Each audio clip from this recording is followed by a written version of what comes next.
Sastra anak adalah sastra yang berbicara tentang apa saja yang menyangkut masalah kehidupan ini, sehingga mampu memberikan informasi dan pemahaman yang lebih baik tentang kehidupan itu sendiri kepada anak. Buku anak, sastra anak adalah buku yang menempatkan sudut pandang anak sebagai pusat penceritaan dan sekaligus juga menawarkan sebuah kebenaran yang signifikan yang diekspresikan ke dalam unsur-unsur yang layak dan bahasa yang mengesankan. Genre dapat dipahami sebagai suatu macam atau tipe kesastraan yang memiliki seperangkat karakteristik umum atau kategori pengelompokan karya sastra yang biasanya berdasarkan style, bentuk, atau isi. Hal itu membawa konsekuensi pemahaman bahwa dalam sebuah genre sastra terdapat sejumlah elemen yang memiliki kesamaan sifat, dan elemen-elemen itu menunjukkan perbedaan dengan elemen pada genre yang lain.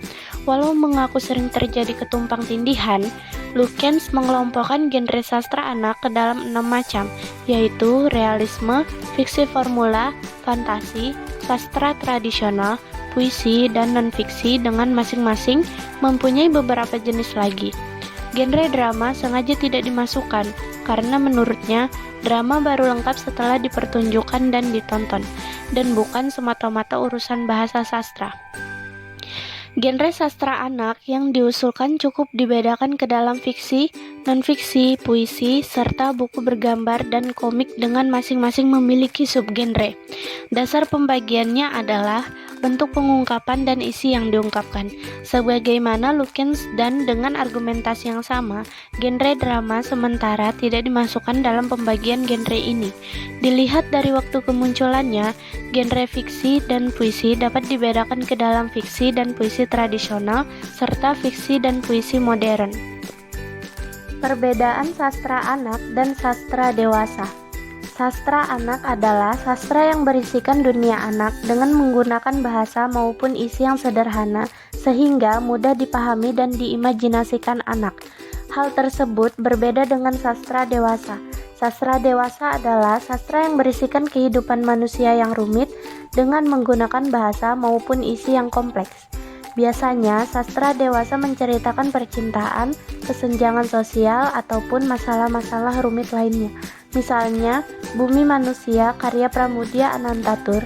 Hal tersebut tidak cocok ditunjukkan kepada anak-anak karena pada dasarnya anak-anak masih memiliki pemikiran sederhana. Dalam hal ini terlihat bahwa sastra dewasa dan sastra anak mempunyai perbedaan sasaran pembaca. Sastra anak dibuat untuk menjadi bahan bacaan anak-anak, sedangkan sastra dewasa dibuat untuk menjadi bahan bacaan orang dewasa. Berdasarkan hakikat sastra anak yang begitu kompleks, penulis merujuk ciri-ciri sastra anak menurut Puryanto 2008. Terdapat 8 ciri sastra anak yang akan dijelaskan di bawah ini. Yang pertama, mengandung tema yang mendidik. Yang kedua, alurnya lurus dan tidak berbelit-belit. Yang ketiga, menggunakan setting yang ada di sekitar atau yang ada di dunia anak. Yang keempat, tokoh dan penokohan mengandung keteladanan yang baik. Yang kelima, gaya bahasanya mudah dipahami tapi mampu berperan dalam pengembangan bahasa anak. Yang keenam, sudut pandang orang yang tepat. Yang ketujuh, imajinasi masih dalam jangkauan anak-anak. Dan yang terakhir, isi teks kesastraan dapat menambah wawasan anak. Cara paling mudah untuk memberikan contoh dan menasehati anak-anak adalah dengan cerita. Ketika membacakan cerita untuk anak, usahakan menggunakan kata-kata yang sederhana, namun bermakna untuk anak.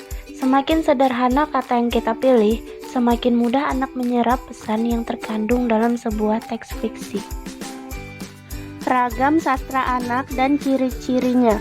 Beberapa alasan perlunya pembicaraan genre yaitu: yang pertama, memberikan kesadaran kepada kita bahwa pada kenyataannya terdapat berbagai genre sastra anak selain cerita atau lagu-lagu bocah yang telah familiar, telah dikenal dan diakrabi. Yang kedua, elemen struktural sastra dalam tiap genre berbeda. Yang ketiga, memperkaya wawasan terhadap adanya kenyataan sastra yang bervariasi yang kemudian dapat dimanfaatkan untuk memilihkan bagi anak. Secara garis besar, genre sastra dikelompokkan menjadi 6 macam, yaitu 1. Realisme. Realisme dalam sastra dapat dipahami bahwa cerita yang dikisahkan itu mungkin saja ada dan terjadi, walau tidak harus bahwa ia memang benar-benar ada dan terjadi. Ada beberapa cerita yang dikategorikan dalam realisme yaitu sebagai berikut. A.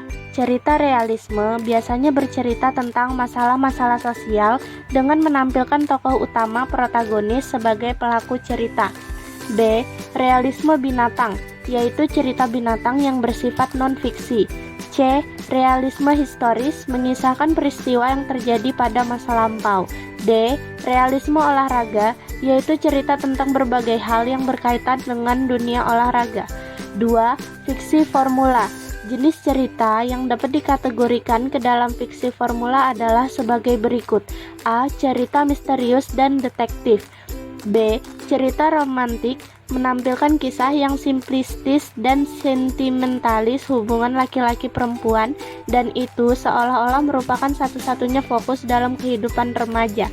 C. Novel serial, yaitu novel yang diterbitkan secara terpisah, namun novel-novel itu merupakan satu kesatuan unit. 3. Fantasi. Jenis sastra yang dapat dikelompokkan ke dalam fantasi ini adalah sebagai berikut.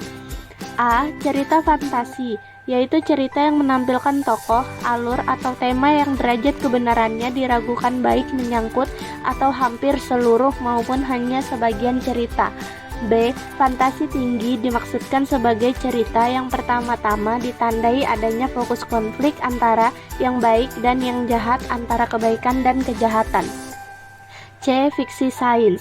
Yang keempat, sastra tradisional.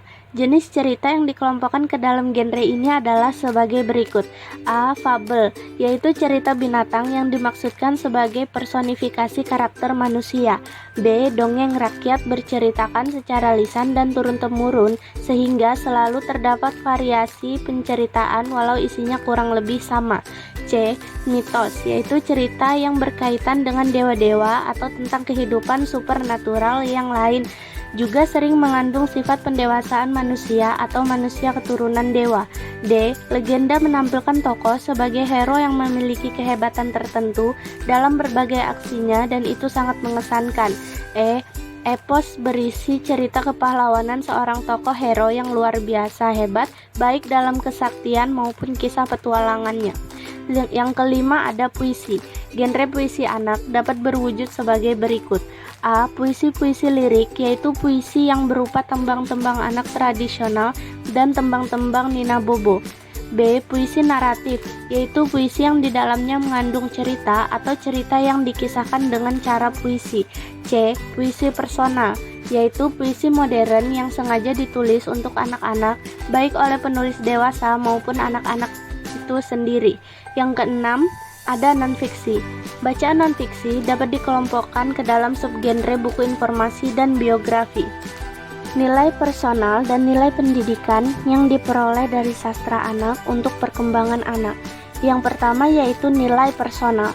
Nilai personal dibagi menjadi 5. Yang pertama, perkembangan emosional. Saat anak diajak bernyanyi atau bercerita, anak tampak menikmati lagu atau cerita tersebut. Hal itu dipahami bahwa sastra anak dapat merangsang kegembiraan anak, merangsang emosi anak untuk bergembira bahkan ketika anak masih bayi. Emosi gembira tersebut penting diperoleh anak karena hal tersebut akan merangsang kesadaran anak bahwa ia dicintai dan diperhatikan. Selain itu, dengan membaca buku-buku cerita anak, baik secara langsung maupun tidak langsung, anak akan belajar sikap dan tingkah laku secara benar. Lewat bacaan cerita anak, maka anak akan belajar bagaimana mengelola emosinya agar tidak merugikan diri sendiri dan orang lain. Yang kedua yaitu perkembangan intelektual. Dengan kegiatan membaca, maka aspek intelektual anak akan terkembangkan. Dengan cerita, anak tidak hanya memperoleh kisah yang menyenangkan dan memuaskan hatinya saja, karena dalam cerita menampilkan urutan kejadian yang mengandung logika pengaluran. Logika pengaluran melihatkan hubungan antar peristiwa yang diperani oleh para tokoh. Hal itu berarti secara langsung atau tidak langsung, anak mempelajari hubungan logika tersebut, bahkan anak ikut mengkritisnya. Mungkin anak mempertanyakan alasan tindakan salah satu tokoh yang terdapat dalam bacaan cerita yang ia baca. Jadi, melalui bacaan cerita, Aspek intelektual anak ikut aktif dan berperan dalam pemahaman dan pengkritisan cerita yang ia baca. Yang ketiga yaitu ada perkembangan imajinasi. Karya sastra merupakan karya yang mengandalkan kekuatan imajinasi, menawarkan petualangan imajinasi yang luar biasa kepada anak. Dengan membaca cerita anak, maka imajinasi anak akan dibawa berpetualang ke berbagai penjuru dunia melewati batas waktu dan tempat, namun tetap berada di tempat, dibawa untuk mengikuti kisah cerita yang dapat menarik seluruh kedirian anak. Contoh, ketika anak membaca cerita Cinderella, maka anak akan diajak berpetualang. Meninggalkan pijakan di bumi, imajinasi anak akan ikut berkembang sejalan dengan larutnya seluruh kedirian pada cerita yang sedang ia nikmati. Ia akan segera melihat dunia dengan sudut pandang baru dan setelah anak selesai membaca cerita tersebut, anak akan kembali ke diriannya dengan pengalaman baru. Imajinasi akan menumbuh kembangkan daya kreativitas anak. Imajinasi dalam hal ini lebih menunjuk kepada makna pemikiran yang kreatif yang bersifat produktif sehingga anak dapat menciptakan karya sastra yang indah. Yang keempat yaitu ada pertumbuhan rasa sosial. Bacaan cerita mendemonstrasikan bagaimana kehidupan tokoh-tokoh ada pada cerita tentang kehidupan bersama dalam masyarakat. Tokoh yang hidup di tengah masyarakat tidak mungkin tidak berhubungan dengan orang lain. Maka dalam kehidupan anak akan menyadari bahwa ada orang lain di luar dirinya dan orang akan saling membutuhkan satu sama lain. Bacaan cerita anak tentang kehidupan bersosial akan mampu menjadikannya contoh bertingkah laku sosial sebagaimana aturan sosial yang berlaku. Yang terakhir yaitu ada pertumbuhan rasa etis dan religius. Sastra anak selain menunjang pertumbuhan dan perkembangan unsur emosional, intelektual, imajinasi, dan rasa sosial, bacaan cerita anak juga berperan dalam pengembangan aspek rasa etis dan religius. Karena dalam cerita anak mendemonstrasikan kehidupan yang secara konkret diwujudkan dalam bentuk tingkah laku tokoh yang menunjukkan sikap etis dan religius. Nilai-nilai sosial, moral, etika, dan religius perlu ditanamkan kepada anak sejak dini lewat sikap dan perilaku kehidupan kesehariannya. Hal itu tidak hanya dicontohkan oleh orang dewasa saja, namun juga dapat melalui bacaan cerita anak yang menampilkan sikap dan perilaku tokoh. Yang kedua yaitu ada nilai pendidikan. Nilai pendidikan dibagi menjadi 5. Yang pertama, eksplorasi dan penemuan. Ketika membaca cerita, maka anak akan dibawa untuk melakukan sebuah eksplorasi, sebuah penjelajahan, sebuah petualangan imajinatif ke sebuah dunia yang belum dikenalnya, yang menawarkan berbagai pengalaman kehidupan. Dalam penjelajahan secara imajinatif, anak akan dibawa dan dikritiskan untuk mampu melakukan penemuan-penemuan dan atau prediksi bagaimana solusi yang ditawarkan. Yang kedua yaitu ada perkembangan bahasa. Sastra merupakan suatu bentuk permainan bahasa. Terhadapan dengan sastra, maka berhadapan dengan kata-kata dengan bahasa. Syarat untuk dapat membaca dan mendengarkan dan memahami sastra ialah penguasaan bahasa yang bersangkutan.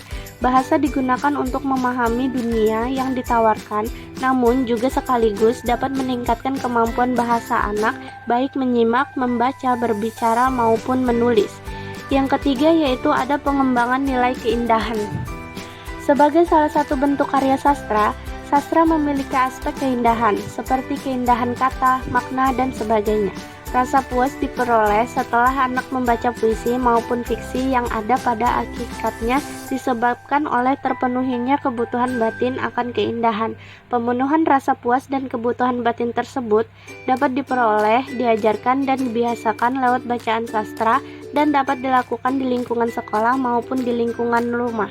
Yang keempat yaitu ada penanaman wawasan multikultural. Dengan membaca bacaan cerita anak dapat bertemu dengan wawasan budaya dari berbagai kelompok sosial yang ada di belahan dunia ini.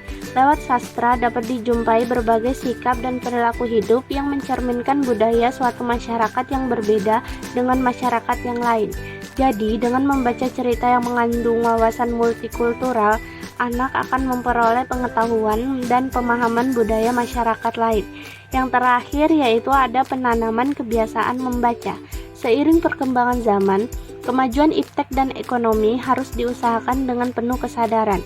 Untuk mencapai hal itu, yang pertama harus dilakukan yaitu menanamkan kemauan atau kebiasaan membaca pada anak-anak.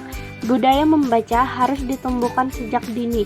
Bacaan sastra dapat menumbuhkan rasa ingin tahu dan anak mau membaca.